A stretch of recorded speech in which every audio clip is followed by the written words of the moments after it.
안녕하세요. 야후센터에서 청소년들과 만나고 있는 김천웅입니다. 오늘은 지난 시간에 이어 언택트 인문학 두 번째 시간을 준비했는데요. 지난 시간에는 제가 좋은 책을 소개시켜 드렸었죠. 오늘은 인문학이란 무엇인가에 대한 이야기로 여러분들과 만나려고 합니다. 인문학이란 무엇인가? 우리가 살아가는 세상을 보면, 그리고 우리 집을 보면, 우리 주변을 보면 수많은 제품들과 상품들이 이렇게 있죠. 이 제품들과 상품들을 우리가 구입을 하면 항상 함께 따라오는 것들이 있습니다. 바로 잘 사용하기 위한 뭐죠? 네, 사용 설명서입니다. 이 사용 설명서가 있기에 이 기계를 어떻게 사용해야 되고 또는 문제가 생겼을 때 어떻게 고칠 수 있고 해결할 수 있는지를 우리는 알 수 있는 거죠. 저는 이걸 보면서 이런 생각이 들었습니다. 우리 인생에도 우리 인생을 잘 살아가게 할 수 있는 사용 설명서가 있다면 얼마나 좋을까? 저와 함께 살고 있는 아이들이거든요. 쌍둥이 두 아들. 그리고 나중에 한 명 더 6살 딸.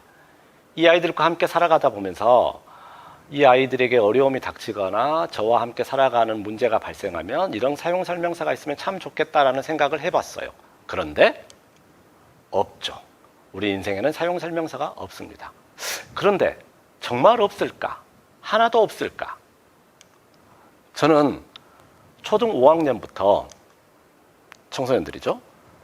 성인들까지 다양한 사람들을 만나서 함께 이야기 나누고 공부하는 삶을 살아갑니다. 이 사람들과 살아가면서 물었어요. 당신은 왜 이 인문학 공부를 하러 오시나요? 라고 한 다음에 그 이유를 써주세요. 라고 신청서에 이렇게 받아봤더니 수많은 이야기들을 사람들이 씁니다. 작아서 잘 안 보이시죠? 네. 어떤 사람 길게도 쓰고요. 이 수많은 이야기들, 수백 건이 있겠죠. 이 이야기들을 정리하면 이겁니다. 나는 어떻게 살아야 하는 걸까? 지금 이렇게 사는 게 맞을까? 내일을 찾고 싶다. 잘하고 싶다. 사람들과 더 나은 관계를 만들어가고 싶다. 지혜로운 삶은 어떻게 가능한가? 이걸 더 줄이고 줄여봤더니 이 세 가지로 압축이 될 수가 있습니다. 첫 번째, 행복하게 살고 싶다. 내 삶을 변화시키고 성숙시켜 나가면서 계속 살아가고 싶다. 내가 원하는 삶을 알고 살아가고 싶다라고 정리할 수 있다는 거죠. 이건 우리 인생에서 굉장히 중요한 문제이고 초등 5학년부터 성인들까지 모두가 다 이런 갈망과 갈증이 우리 안에 있다는 것을 저는 확인할 수 있게 되었던 겁니다. 이 물음들에 대해서 그러면 도대체 우리는 어디에서 배울 수 있을까? 정답은 아니라 할지라도 가이드라인, 모범 답안을 어떻게 찾을 수 있을까? 그것이 바로 오늘 함께 이야기 나누는 인문학에 있다는 겁니다. 인문학은 크게 세 영역으로 나뉩니다. 첫 번째, 문학. 우리가 알고 있는 소설이나 시 같은 거죠. 두 번째, 역사. 학교에서 배웠었죠. 세 번째, 철학입니다. 먼저 문학은 가상으로 지어낸 이야기지만 인간들에 관한 이야기입니다. 두 번째, 역사는 먼저 살았던 사람들의 수없는 사건과 그들의 행위와 그리고 여러 가지 사건들의 의미에 대해서 이야기하고 있죠. 철학은 어렵죠? 아니에요. 우리 인생을 살아가면서 앞에 살펴봤던 중요한 문제, 행복, 사랑, 인간관계, 이게 과연 무엇이며 이걸 어떻게 해나가는지에 대한 깊이 생각했던 사람들의 이야기가 담겨져 있습니다. 이 분야별로 좋은 책들을 여러분들에게 소개해 주려고 합니다. 먼저 문학이에요. 처음부터 두껍고 어려운 책을 읽는 것보다 보이시죠? 단편입니다. 분량이 짧아요. 짧게는 서너 페이지부터 길어봤자 10페이지에서 20페이지 분량의 단편 문학을 먼저 읽는 걸 권합니다.